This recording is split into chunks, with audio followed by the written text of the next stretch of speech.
Olá, eu sou o João Rodolfo e nós estamos aqui nesse vídeo para continuar o estudo sobre o jardim no Éden. Respondendo hoje a pergunta: o que é o jardim no Éden? Na verdade, começando a responder, né? Isso nós buscamos aqui no texto bíblico, em Gênesis 2 e 3, pelo menos 9 palavras em hebraico que podem nos ajudar a entender melhor o significado, né, da função do jardim, tá? Então a gente colocou aqui como 9 pistas, porque são 9 palavras que Moisés, né, inspirado pelo Espírito Santo, incluiu no texto bíblico, que os seus significados vão nos abrir a mente. Assim como, por exemplo, os destinatários, né, a gente coloca aqui, do livro de Gênesis, poderiam entender ao ler o escrito de Moisés, né? Como eles poderiam entender isso? E para responder a pergunta, né, se Moisés nos deixou pistas por meio do significado das palavras em hebraico, a gente vai entender com esse vídeo que sim. Vamos lá. A primeira palavra é a palavra gan, né, que é a palavra para jardim. Lá no hebraico, né, a palavra gan significa jardim. Segundo a concordância de James Strong, a gente vai usar esse dicionário aqui em todo o vídeo, tá? Para explicar o significado dessas palavras em hebraico. Gan significa jardim, área cercada, jardim cercado ou jardim de plantas. E essa palavra gan, ela vem de outra palavra hebraica, né? Está ligada à palavra ganã, que significa defender, cobrir, cercar. Então a gente entende que sim, o jardim era um local cercado, né? Das 37 vezes que aparece o termo Gan no chamado Antigo Testamento, ou Taná, enfim, os primeiros 39 livros da Bíblia, 19 dessas vezes, ou seja, mais do que a metade dessas vezes, o termo está diretamente ligado ao jardim no Éden, tá? Então aqui uma ilustração, né, de uma área cercada, para quem conhece, né, já se ligou, né, a gente coloca aqui a questão, né, será que o jardim tem alguma ligação com o tabernáculo construído por Moisés, aquele que escreveu o Gênesis? Isso que a gente vai perceber aqui com o significado das demais palavras. A próxima é nata, né, que é a palavra para plantou, né, o verbo plantar. E pode significar plantar, firmar, fixar, estabelecer. Das 55 vezes que aparece esse termo no Taná, várias dessas vezes está se ligado não a simplesmente plantar uma semente, plantar uma planta, uma árvore, mas sim plantar o povo de Israel. Sim. E uma dessas vezes, em especial, né, está relacionado também ao santuário. Vamos ver, né, o que está escrito lá em Êxodo, no capítulo 15, versículo 7. Então o texto diz: Tu o introduzirás e o plantarás. Então Deus vai introduzir o povo de Israel e vai plantá-lo. Onde? No monte da tua herança. Então Deus vai plantar Israel em um monte. Explicar que monte é esse, o que é que tem lá? No lugar em que aparelhaste, ó Senhor, para a tua habitação. Então, a habitação de Deus nesse monte. No santuário, ó Senhor, que as tuas mãos estabeleceram. Então, Deus vai plantar Israel no monte onde tem o santuário, a habitação de Deus. E que não necessariamente foi construído por mãos humanas, por Salomão, Zorobabel, ou reformado por Herodes. É um santuário que as próprias mãos de Deus estabeleceram. Muito interessante isso, porque o ato de Deus plantar o jardim já é algo de significado muito interessante se a gente olhar para os outros versículos de Gênesis 1 e 2. Por exemplo, a gente vê Deus falando, né? Haja luz, haja separação entre águas e águas, apareça a porção seca, né? Produzam as águas os animais, produza a terra os animais. Então, a gente vê, pelo poder da palavra de Deus, tudo surgindo. Só que na hora de criar o homem para o jardim, né, os verbos não são simplesmente a fala, né, o poder da palavra de Deus, mas um ato de Deus executar com as suas próprias mãos, né? Ok. E aí, para confirmar, né, que plantar não é simplesmente o ato de plantar, né, uma planta ou algumas árvores, né, a gente tem aqui os outros textos como exemplo. São só exemplos, né? Tem vários outros nas escrituras, mas a gente vai ilustrar com, por exemplo, 2 Samuel 7:10, que se repete lá em 1 Crônicas 17:9, onde Deus fala que Deus plantou, né, ou plantaria Israel. Em Salmos 88, novamente, Israel é uma videira que foi tirada do Egito, e foi plantada ali. Em Jeremias 2:21, novamente, Israel sendo plantado como uma vide excelente, mas que infelizmente se corrompeu. E Amós 9:15, uma profecia de que o povo de Deus vai ser plantado em sua terra e nunca mais será arrancado. Maravilha. Então a gente percebe aí que o ato de plantar, né, esse verbo escolhido, não é um ato somente da agricultura, né, mas ele tem um significado por trás, né? É um cuidado especial das próprias mãos de Deus, né? Há uma seleção específica de Deus. Aqui não é uma foto, né? Um desenho, né? Uma arte para representar o que poderia ser Jerusalém nos dias de Jesus, tá? Então aqui mais à direita nós temos na parte mais alta o templo, né? O santuário no meio, cercado por muros, e também o restante, né? Da cidade de Jerusalém. Tá? Então, não sei se você consegue perceber, mas toda a cidade está no alto de um monte, né? Tem um elevado aí até chegar à cidade, né? O Monte de Sião, ok? Bom, outro detalhe sobre esse verbo plantar é que, por mais que nós estejamos falando que esse ato de plantar é um ato divino, especial, é um lugar comparado aí ao santuário do próprio Deus, estabelecido por suas mãos, mas a gente precisa entender que ele não deixa de, por isso, de ser um local físico, não é um local material. Isso se comprova, né, pelo próximo versículo lá de Gênesis 2, né, o versículo 9, que diz: O Senhor Deus fez brotar da terra toda árvore agradável à vista e boa para a comida, e a árvore da vida no meio do jardim, e a árvore do conhecimento do bem e do mal. Bom, não vamos focar aqui nesse momento sobre a árvore da vida, a árvore do conhecimento do bem e do mal, mas, né, a gente pode entender por esse versículo que o próprio Deus fez brotar todo tipo de árvore, né? Então a gente vê que existiam árvores ali, né? O Adão podia se alimentar, inclusive livremente, né, das demais árvores que haviam ali, ok? Então, em primeiro lugar, o jardim era um local natural, físico, sim, como a localização geográfica no planeta, né? Por exemplo, o texto dá algumas dicas, né? Ficava ao oriente do Éden, enfim, ele dá outros detalhes. E, além disso, o jardim não surgiu de uma vez. Se Deus fez brotar, né?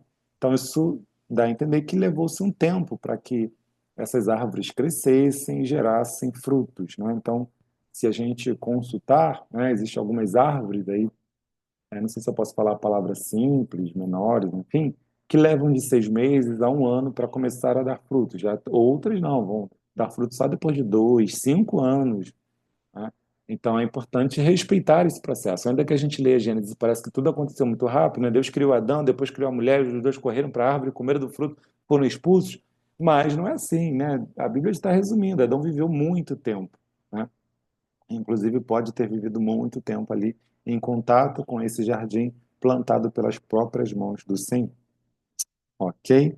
Bom, vamos para o outro verbo, né? Agora é o verbo pôs, né? Se Deus plantou o jardim, né? E o texto de Gênesis 2:8 diz: E pôs ali o homem que tinha formado. Esse verbo pôr, ele tem, né, realmente o significado de colocar algum objeto, de colocar alguma coisa em determinado local, mas ele também, né, segundo Strong, ele também pode significar nomear, direcionar, ordenar, constituir, designar, né? Então, por exemplo, nomear alguém para algum cargo, para alguma função, né, para algum título, para alguma liderança.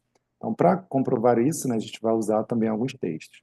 O primeiro deles é Gênesis 27:37, onde nós vemos o ato de Isaac, né, consagrar o seu filho Jacó, né, como o abençoado, né, o primogênito. E o texto aqui diz que Isaac constituiu Jacó como senhor sobre seu irmão Esaú, né, e os demais da sua família.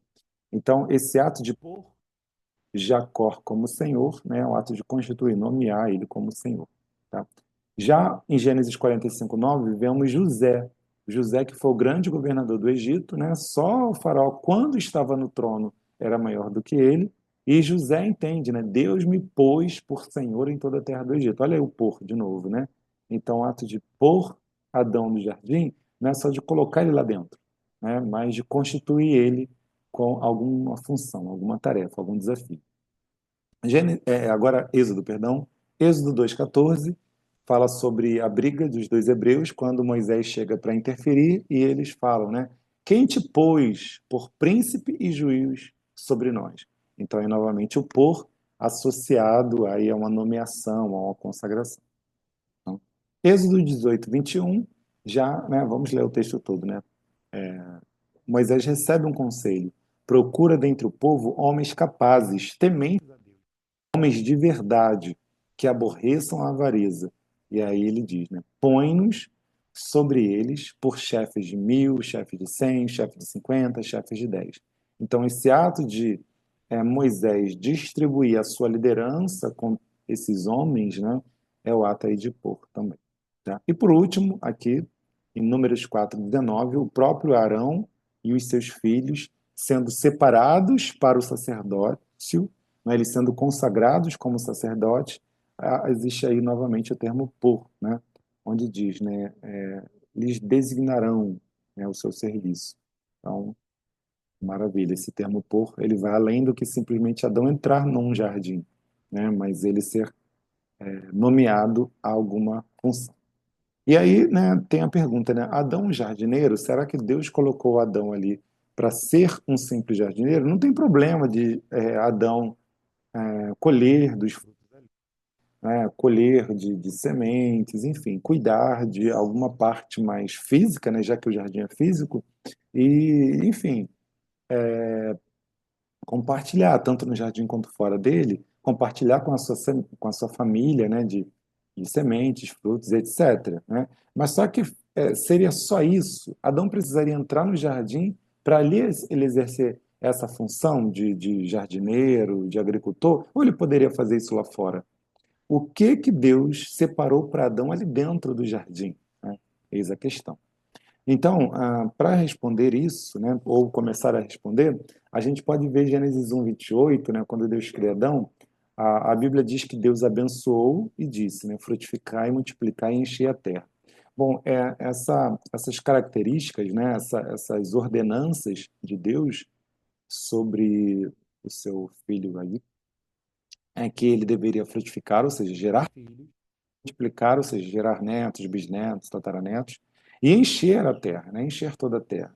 E a questão é, Deus queria que Adão enchesse toda a terra de pessoas simplesmente, ou essas pessoas elas deveriam ser pessoas que temessem a Deus, que amassem a Deus, né? Que servissem a Deus. Então, por isso que a gente entende que essas ordens, né, elas estão relacionadas ao sacerdócio do próprio Adão. Então, Adão, como sacerdote, ele deveria, né, acessar a presença de Deus para representar os homens diante de Deus e também, né, esse convívio, essa comunhão com Deus, né, para que ele buscasse se parecer com Deus, né, ter a imagem de Deus.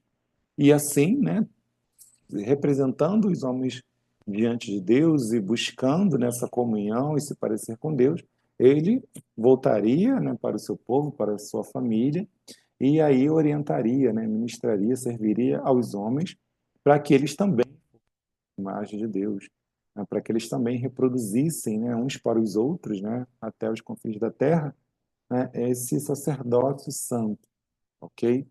E o segundo, né, a segunda parte aqui tem os outros verbos, né, sujeitar e dominar, que a gente entende que está mais relacionado ao reino que Adão deveria ter, né? Ao senhorio que ele deveria exercer sobre todo o planeta Terra. Então, aqui a gente coloca, né? Sujeitando e dominando sobre os animais, sobre toda a terra, Adão deveria administrar todos os bens, né? Toda a criação no mundo, a fim de que sirvam para a glória de Deus, né? Então, ele administrando a natureza, a água, o ar, enfim, os animais, tudo isso se voltaria para a glória de Deus. Né? E também, né, para administrar tudo isso, ele não poderia fazer isso sozinho, né? Ele precisaria de outros líderes. Né? Então, ele lideraria, né, os homens, né? Não no sentido ditatorial, né? Mas zelando para que a vontade de Deus fosse cumprida. Ok? Então, aí a gente já entende que Adão não é só um jardineiro, né? Adão deveria exercer o papel, um sacerdócio real, né? Ele seria rei e sacerdote. A gente colocou aqui à direita a imagem de um sumo sacerdote, isso aí já nos dias de Moisés, né? Onde aquele que representaria os homens diante de Deus lá dentro do tabernáculo, ele era alguém que usava, né, uma coroa de ouro, né, que é escrita inclusive santidade ao Senhor. Então, de fato, né, esse representante de Deus, ele poderia e deveria, né, ser alguém que seria espiritual, mas ao mesmo tempo, né, um homem natural. Ok? E, né, a gente vai comentar isso mais para frente, quem sabe em outro vídeo. Assim como no tabernáculo só Adão entrou e só ele foi lançado fora, no tabernáculo também. Só o sacerdote entrava no lugar mais íntimo do santuário, que é chamado de Santo dos Santos. Bom, ok, entendido isso, vamos para o próximo verbo, lacar. O texto, agora a gente vai usar o versículo de Gênesis 2,15, que diz: E tomou o Senhor Deus o homem e o pôs no jardim do Éden para o lavrar e o guardar. Vamos analisar todos esses verbos aí. O verbo tomou aqui é o verbo lacar, que pode significar também casar, tomar uma esposa, ou até mesmo arrebatar. Pois o que que tem a ver tomar, né, com casar, né, com arrebatamento? Então, por exemplo, né, vamos ver lá, né, no próprio Gênesis, em outros textos, esse verbo tomar aparecendo aí no ato de casamento. Então, primeiro, Gênesis 4:19, Lameque, um homem muito mau, né, ele toma para si duas esposas, né, então, o ato de casamento aí. Em Gênesis 6:2, perdão, os filhos se casam, né, tomam para si as mulheres, né, dentre as filhas dos homens. Em Gênesis 11:29, Abrão e o seu irmão Naor tomam cada um para si mulheres, né? Abrão, Sarai e Naor toma a Milca. Já em Gênesis 21:21, Agar, né, aí já na minha tradução aqui, já aparece a palavra casar, né? Agar casa o seu filho Ismael com uma egípcia.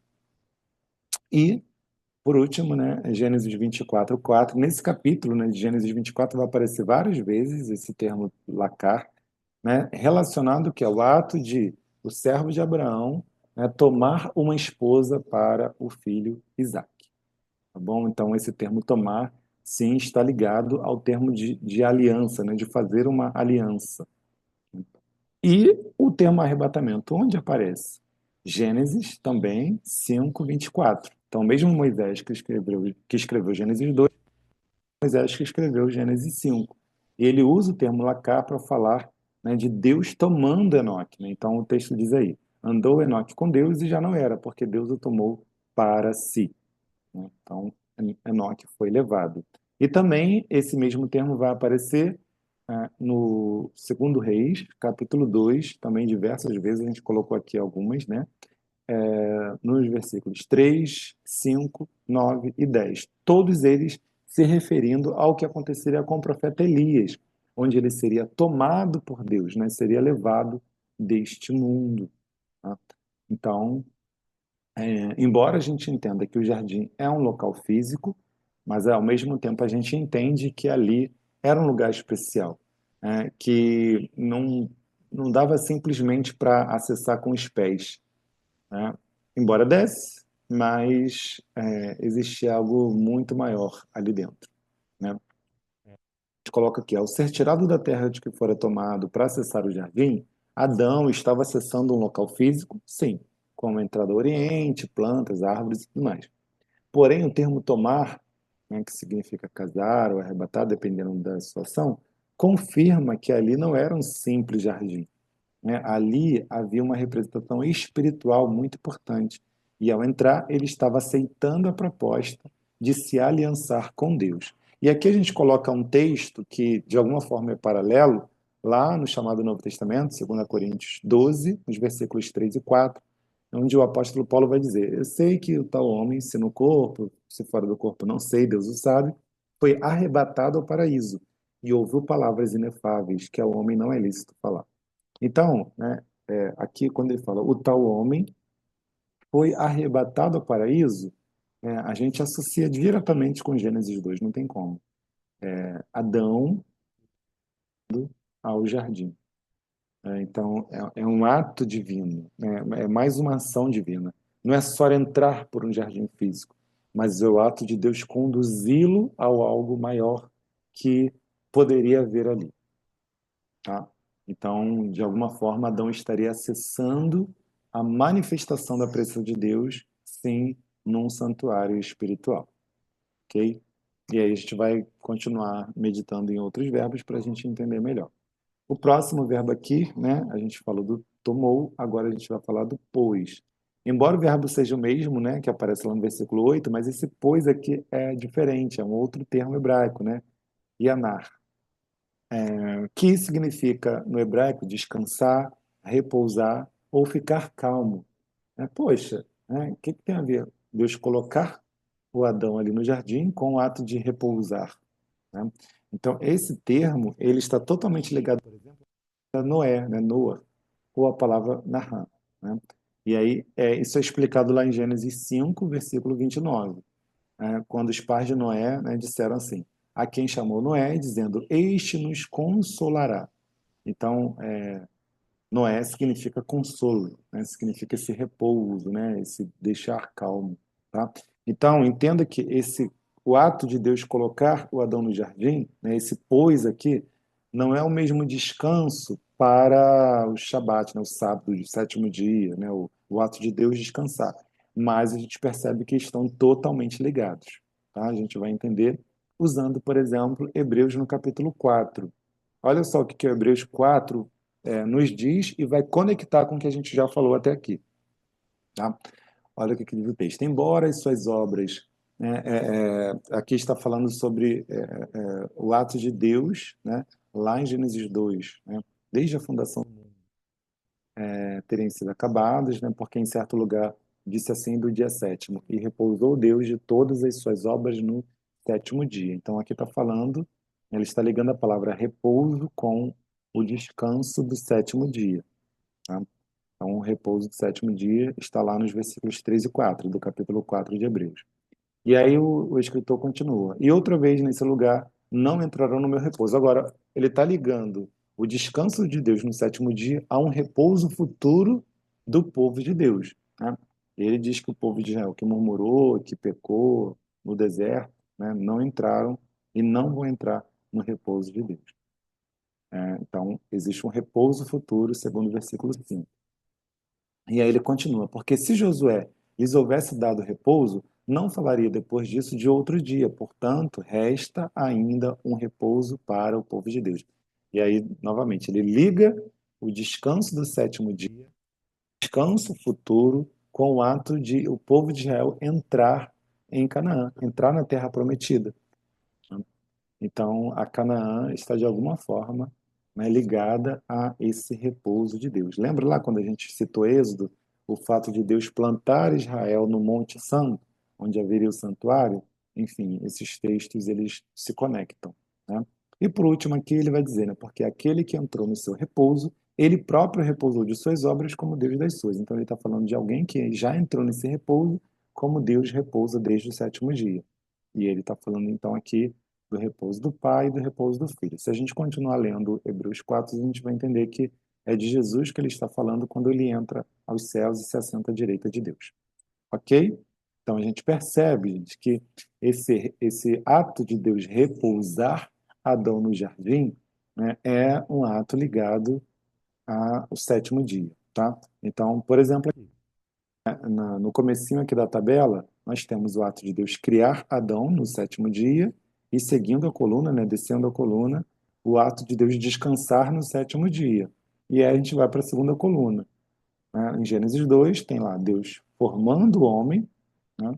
E aí em seguida Deus plantando o jardim. Então o ato de Deus criar o homem, se a gente ligar com o ato de Deus criar o homem nos capítulos 1 e 2, então a gente associa também o ato de Deus descansar com o ato de Deus plantar o jardim no Éden.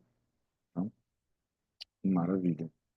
E aí a gente, numa tradução livre, a gente colocaria assim, né? O ato de e tomou Deus o Senhor o homem e o pôs no jardim do Éden, a gente colocaria e arrebatou o Senhor Deus Adão e o repousou e o deu descanso e o consolou no jardim do Éden. Então, era um lugar especial.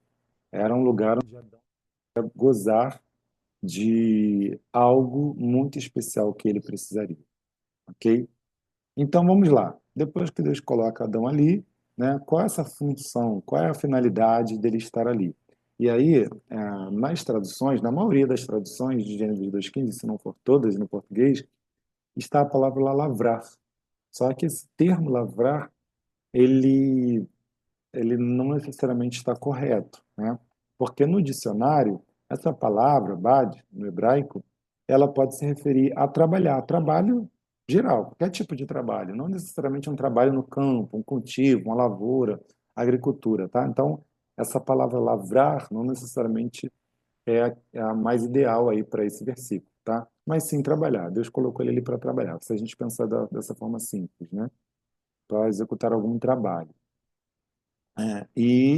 Se a gente olhar, né, para o restante das escrituras, a gente vai ver que essa palavra ela é traduzida como um ritual religioso, né? Vamos conferir aqui, né?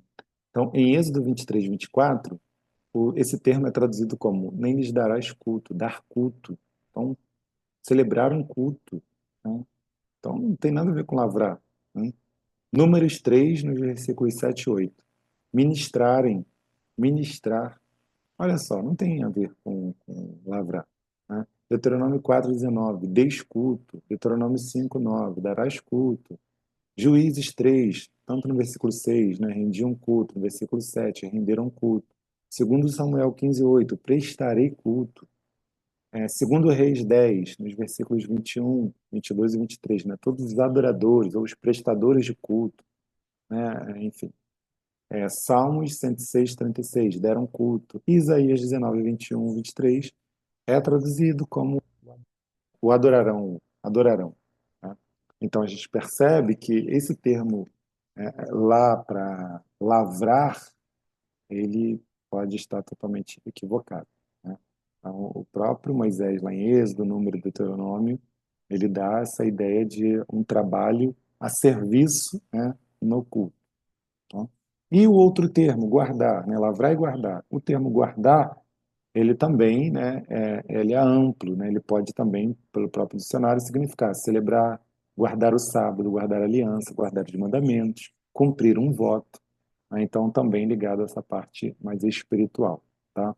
E a gente vê também em outros textos eles sendo traduzidos. Por exemplo, Êxodo 12, 25, chamar é traduzido como observarás esse rito, guardareis esse culto, celebrem essa cerimônia, né? Perdão, guardai as ordenanças em Levítico 8:35, se dediquem em Números 3:10, o cuidado da guarda do santuário, olha o santuário de novo, né?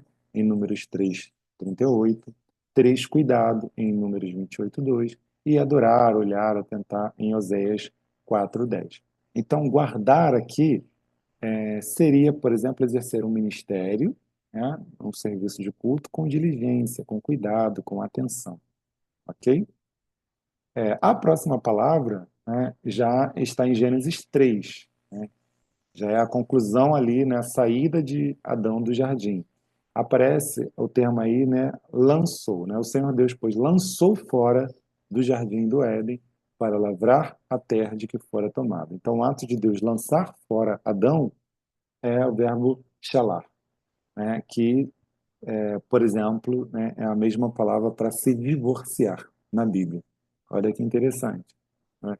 Então, o ato de Deus estar expulsando a Adão do jardim, ele está quebrando, né, essa aliança, né, que havia antes. E aí, né, para confirmar isso, a gente tem Oséias 6:7, né? Porque aqui a gente é muito importante isso, né? A gente vai pegar o significado no hebraico, mas a gente tenta aí de todas as formas comprovar com outro texto, com outros textos bíblicos. Então, Oséias 6:7 vai dizer: mas eles transgrediram a aliança como Adão. Então, o povo de Israel, os líderes, né, os sacerdotes, eles quebraram a aliança que Deus tinha com eles, assim como Adão fez, né? Então, concluindo essa parte, Adão foi tomado em aliança com Deus, mas infelizmente quebrou esta aliança.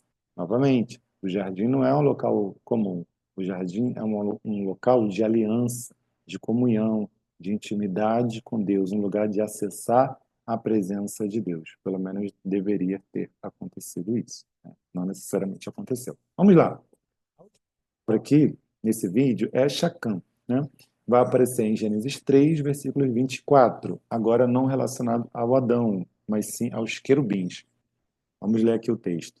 E havendo lançado fora o homem, pôs querubins ao oriente do jardim do Éden e uma espada inflamada que andava ao redor para guardar o caminho da árvore da vida.